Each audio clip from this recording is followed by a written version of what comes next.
So we're going to clean the filter pads on these two units today. We had a big monsoon come through with lots of dirt, and the pads get dirty, and then they don't let air go through as much, and there's a bunch of mud, and it's pretty easy to clean them. So we're going to take them off first, and then wash them. So the pads are off, and the mist lines are just sort of hung on the hooks just to keep them out of the way.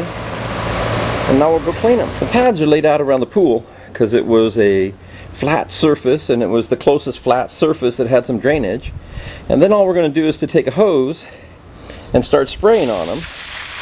And on the back side,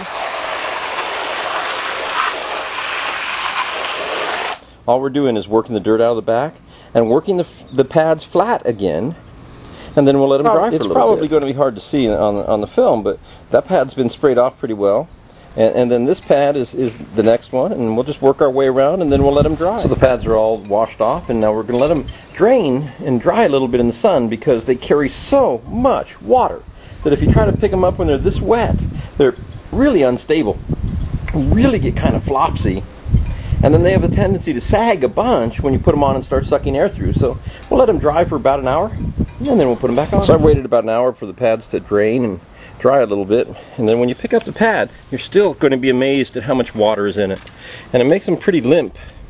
They're kind of flimsy a little bit here, so be careful with them when you put them back up, and then the air going through them will finish drying them off. The longer you let them dry, then the more stable they become, the more rigid they become, and the better they hold their shape. But we'll put these back up for now. And we've got the pads back in, and they're working really well. And one of the other things I've been doing recently is to let the nozzle go down lower. So in the instruction video I have them hooking around. Well, now I've got to pull down lower to keep some of the overspray from going over the top and keep the wind from blowing it quite so much. So just something for you to think about. Clean pads, nozzles lower, we're good to go.